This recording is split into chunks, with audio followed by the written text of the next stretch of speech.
Welcome to 13 Cubed. In this episode, I'm joined by Jaron Bradley. He's the author of an upcoming book called Threat Hunting macOS. When I was building the latest 13 Cubed training course, investigating macOS endpoints, I came across Jaron's website and his book, so I decided to reach out to see if he would be willing to come onto the channel and talk about it. If you have any interest in macOS security, you're going to want to check this out. I also think his book is going to make a great companion to investigating macOS endpoints. So let's get started. Welcome to 13 Cubed, Jaron. Thanks. Happy to be here. Thanks, Richard. Awesome. So to get started, tell us a little bit about you. Like, who are you and what's your background?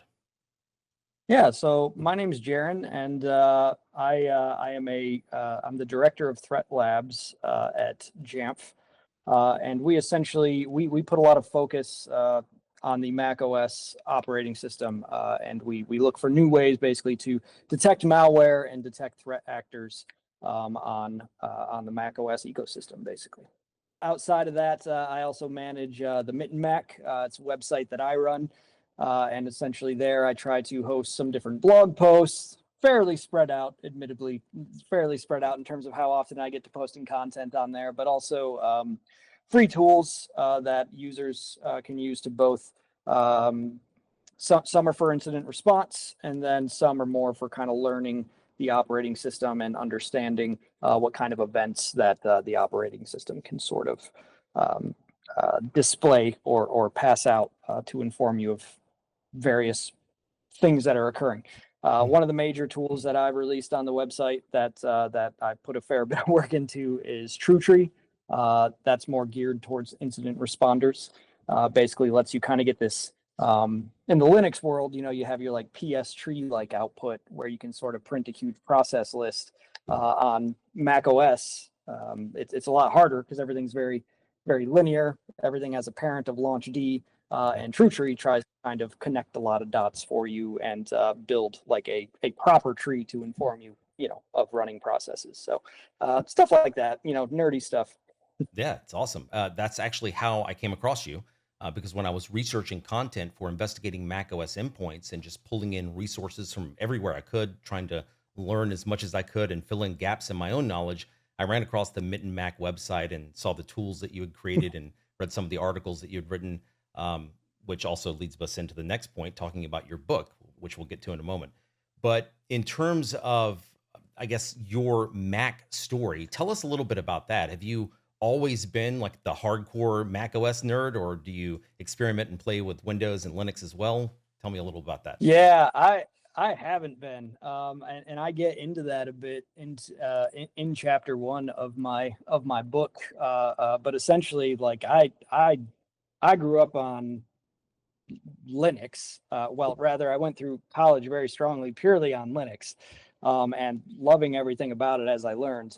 And then outside of that, I was a gamer, so that's kind of my Windows side that I had exposure to. Right, Mac was just that redheaded stepchild that like my brother had one. I didn't really seem to play any games. It seemed to be familiar like Linux, but I knew it wasn't Linux and couldn't do a lot of the same stuff. But so no, I certainly did not grow up on Mac. It wasn't until somebody set one down one day on my desk at work and was like, we don't know how to, we don't know how to secure these. We don't know how to do incident response on these. Somebody has to figure it out, right? And like through this kind of accidental voluntold scenario, I said, yeah, I'll take a look. It can't be that hard. And before you know it, you're the quote unquote Mac guy that everybody's do, even though you're still figuring it out, right? And over time, that's sort of been the journey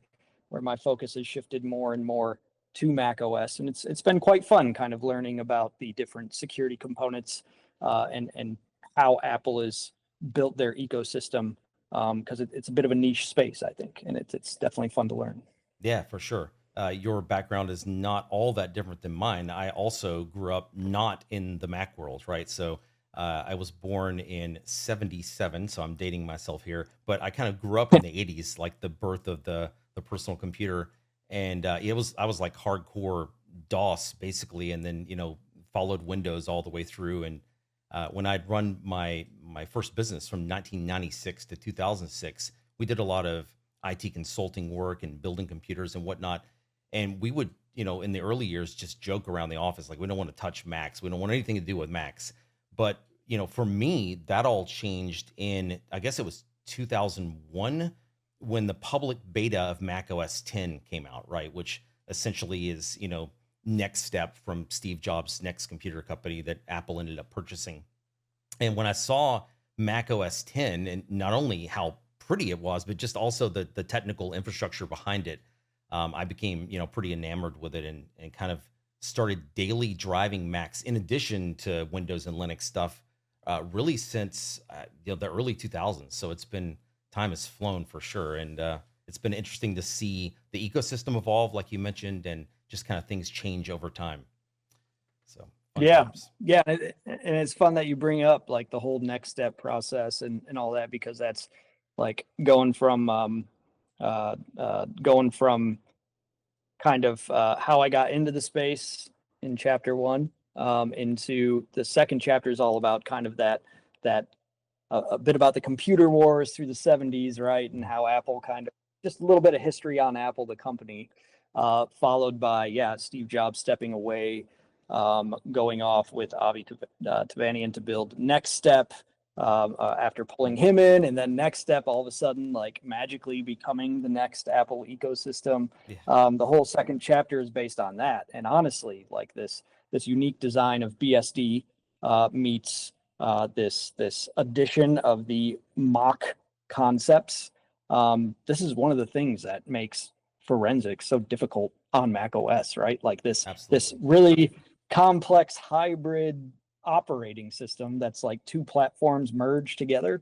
Um, that is one of the things that makes threat hunting and forensics so much different on Mac OS. And that's why I try to sort of lay the foundation out in terms of talking about how it came into existence, because I think that understanding is relevant to Absolutely. further understanding the internals of the operating system. So, yeah. Yeah, totally agree. And speaking of Mac OS, over the years, Mac OS 10 and then Mac OS as we call it now, have you had a chance to play with Mac OS 26, Mac OS Tahoe? Yeah, the betas are out. I myself haven't done a lot of toying because I've been busy getting the lab material put together for the book, which then of course have to go and translate and make sure it all still kind of works the same way on the new Mac OS. And so yeah, I haven't done a lot of playing. I have a lot of guys on my team that have got in there and checked to see, okay, this tool set that we've been using, does it still work? Has anything broken? Stuff like that. The fun, like, Yep, major changes that you really have to check for Apple. That tends to be about once a year, right? So absolutely. yeah. Yep. And I'm doing the same thing for investigating Mac OS endpoints because, it obviously released right around the time Mac OS 26 beta came out. We've been testing it since day one. And I certainly won't draw any conclusions yet or make any definitive statements. But so far, it appears that those major core artifacts on which we rely are still in place in the same locations. And, a lot of the tools that I've tested still work the same, whether it's, parsing a .ds underscore store file or something like that. All of that seems to work the same. So good news there. But, just like you, if I find any kind of major forensic artifact that's new or one that's changed where there's a caveat in macOS 26, I'll obviously go back and update those relevant sections in my course as well. So I feel you on that. It's always a cat and mouse game, like catching up Yeah, there. 100%. Yep. And then even with the True Tree tool I mentioned earlier, that uses some very obscure APIs that you wouldn't even really know exist because they're barely documented, and like they're kind of marked deprecated. And so just Yep. waiting for the next release to come out and be like, just come on, please still be there. Like, Yep. and so far so good, but yeah. Yep. Totally understand that. So, speaking of Mac OS as well, one of the things I wanted to ask you is, are you seeing an increase in attacks against Mac OS in the enterprise? Can you speak to that a little bit? Yeah, I don't have the hard numbers per se, but we've certainly, like, as working on a team that basically is involved with Mac OS on a regular day-to-day basis, I can certainly say, after doing this after kind of being geared towards Mac OS for the past 10 years of my career, like it has certainly shifted, right? Like one of the major things probably in the past 3 years that have just exploded on Mac OS has been atomic stealers, right? This Mhm. this new like at some point, like at some point, attackers have realized there's a big enough market share on Mac OS that you're missing out if you don't write backdoors and stealers for Mac OS. You're going to miss out on a lot of power users, right? Not to mention developers. And who holds great keys to the city? Generally, developers, Absolutely. right? So we've been just even in the past 3 years, the amount of social engineering and malware that's gone to work and been seen out in the wild, it's been explosive compared to the years prior to that from the Mac OS perspective. And I would argue a lot of that does have to do with the market share, right? Yeah. Like as more Mac get into more hands of users, it's no longer just like the execs at the company anymore that are using Macs. It's the developers, it's everybody. And I think actors everywhere from cybercrime to APT have started making sure that their tool belt includes something for the Mac OS ecosystem. So Yeah, that's exactly what I've seen as well. So that's what I always tell people, people getting into forensics typically start with Windows forensics. And obviously that's very important. Windows is everywhere. But then I make the argument, well, so is Linux. yeah, Chances are the web server that you're pulling up when you hit a website is probably powered by Linux, for example. And then in terms yeah, of desktop use, obviously Mac OS is definitely like everywhere you look, you see people with MacBook Pros or MacBook Airs. It feels definitely more like the market share has increased a lot. I also don't have hard numbers to prove that, but I feel like you're just seeing a lot more Macs nowadays than yeah, was the case even 10 years ago. I think one 100%. Yeah, Yeah, I think one big part of that too is Apple Silicon, which is I'm definitely a fan. Like Apple Silicon's incredible. Like um, it's just amazing. I'll give you yeah, a quick example. I have an M3 Ultra right here that I'm using. Has 512 gigs of RAM, and I'm able to run DeepSeek R1. Granted, it's the 4-bit quantization, but I can run that entire 671 billion parameter model locally on the Mac, which is insane, yeah, right? I yeah. mean, you would need like I won't do the math in my head, but you'd need a lot of 5090s or 4090s, with a few thousand watts of power consumption to do that. And this thing's sitting over here as I'm looking, drawing a couple hundred watts, just in normal Yeah, usage. So yeah, it was funny because we had the move.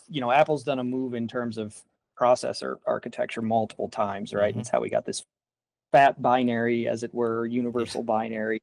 And like there was this awesome time for just a short period where we didn't have that. Everything was yeah, just Intel and Intel 64-bit, and we didn't have to worry about any changes. And then all of a sudden they introduced silicon, right? And we're yeah. running ARM, and we're back to the universal binaries where everything's twice the size that it used to be. And like to me that was kind of like, oh, but then you see the benefit you get from it once you get that ARM processor like running. And yeah, it's fantastic. I would agree Yep. with that as well.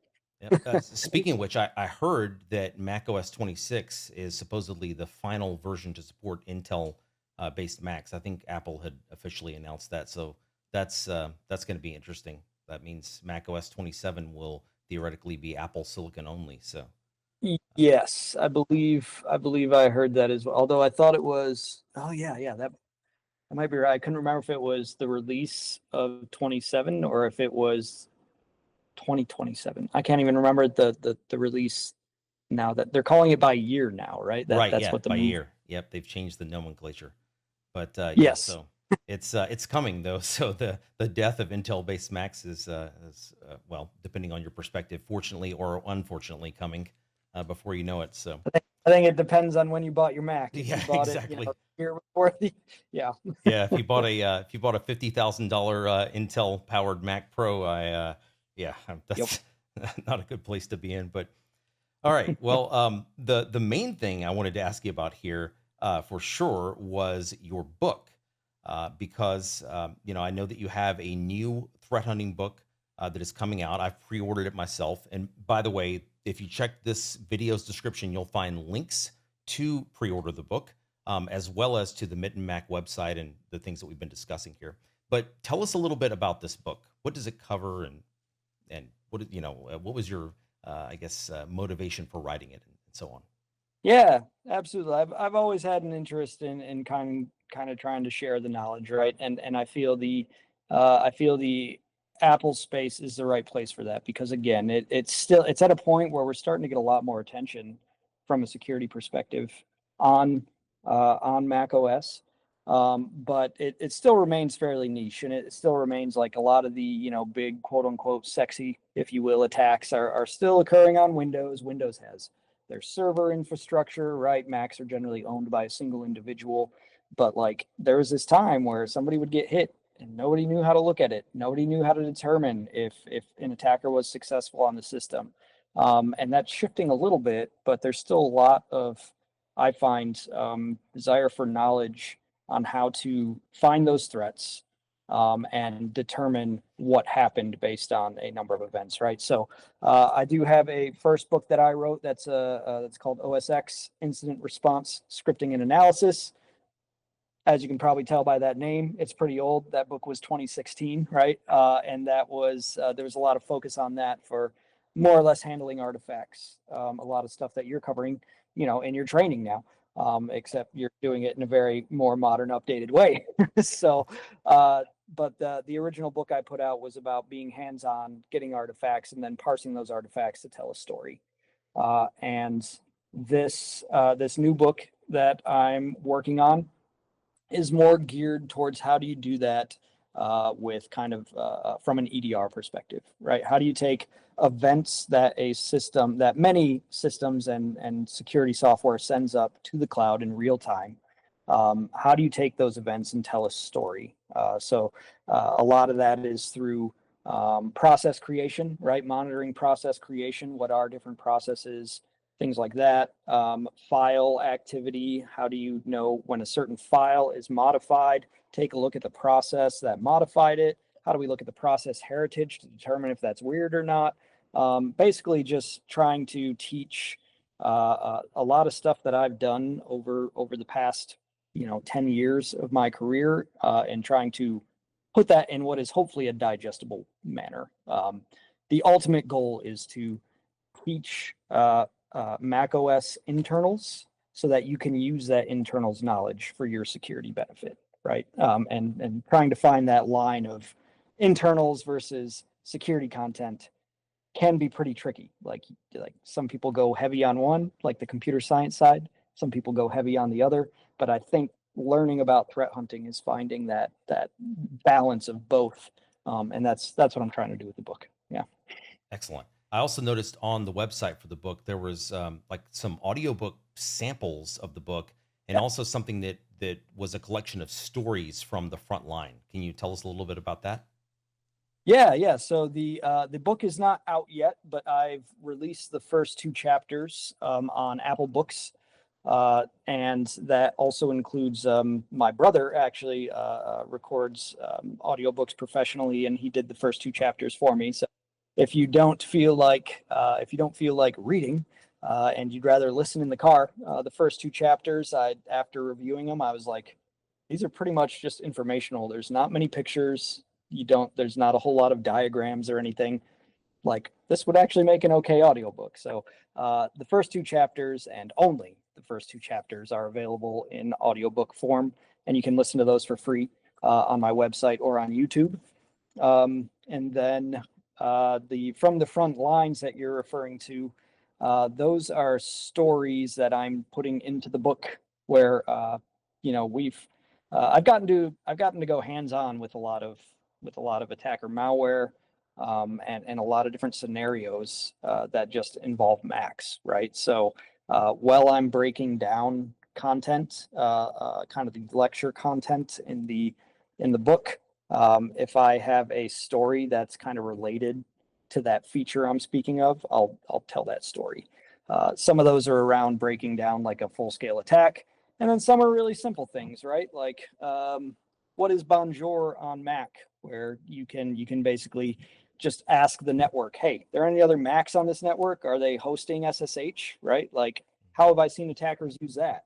How can you detect that? Very simply with a low false positive ratio, right? So just trying to get into um, stories of, okay, like I have a little tidbit around this story, or around this feature. I'm going to tell that little story right here in this blurb, right? So that's what I'm also trying to include in the book as well. Yeah. I think that's an excellent way to learn too. I try to do that through all of the 13 Cube training courses. When I explain an artifact or how you might leverage an event log to do this, that, or the other. If there's a story or some experience I can draw upon, even if I have to sanitize it a little bit, right? Because I can't reveal certain things, Right. then I'll try to relate that, and I think that really helps reinforce things because a lot of the times when you're teaching people who are new to forensics or threat hunting, one of the things they'll say is, "Well, that's great. That I'm glad that you've given me that information, but why do I care? Like, tell me how to practically apply the knowledge you've given me, so that I can, at the end of the day, put together the pieces of the puzzle and tell the story, right?" And Yeah. so, I think a lot of books and a lot of training are very good at saying, "Here's an artifact," or "Here's how to threat hunt for this artifact," but they don't go into the details of like, give me a situation in which this would be useful, like, how can I actually apply this in the real world, not just in some contrived scenario, right? So, Agreed. And then I think we run into a lot where we'll speak hypotheticals, right? We'll say like yeah, this file exists here, and if it's modified, such and such could happen. As where like a story of, well, no, like here's a story about an attacker that really did this and why they did it. Like that goes a bit further than the absolutely. hypothetical, right? And that's that to me is fun to share those stories. So. Awesome. Yep. So, tell us, where can people go to pre-order the book, and when is the estimated release date? Yeah, to pre-order the book, you can go to themittenmac.com and then you can click on book at the top if you want, or themittenmac.com/threat dash hunting dash book. And you can pre-order it there right now. I will be putting it through distributors as well. Once it's finished, you'll be able to get it, on the more common websites that you would order a book. But this I'm calling the author's edition. It's for anybody that just kind of wants an early full color hardcover, and then just sign some extra small bonuses before I turn it to distributors to print on demand and do all that. So yeah, you can go to my website to order it. You'll see two options there. One is the physical book, and then a slightly cheaper option is you can pre-order the Apple ebook, and I will try to get it available on other ebook platforms as well. This is me taking my first shot at self-publishing, and we're going to see how it goes here. Um, but yeah, so it's been a journey. But the book is available there, and the content in it is half of it for every chapter. Like I do lecture content, where we try to break down a different topic about the operating system. Mhm. And then in the majority of chapters as well, once you get into, chapter three, is going to be a full hands-on lab section, which could be analysis of a recorded malware snapshot that I have. It's where we actually get really deep into the security analysis side versus just the lecture portion. So I'm someone that learns far better by example rather Yeah, than same. uh, Yeah. rather than just by reading, right? So I try to adhere to both crowds on that front. Yeah. That's great. That sounds awesome. And as I said before, all of the links to the book, to the website, they'll all be in the video's description here. So be sure to check that out.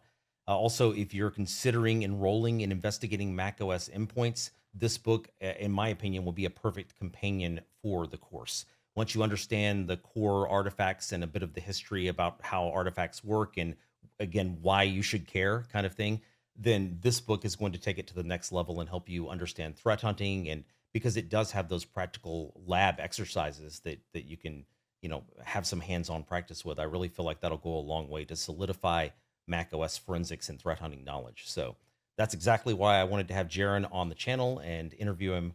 And this seemed like a perfect time to do that. So thank you once again, Jaron, for your time. Really appreciate it. And best of luck on the book. Thank you, Richard. Really appreciate that. Awesome. All right, everyone, thanks for watching, and I'll see you in the next 13 Cubed episode.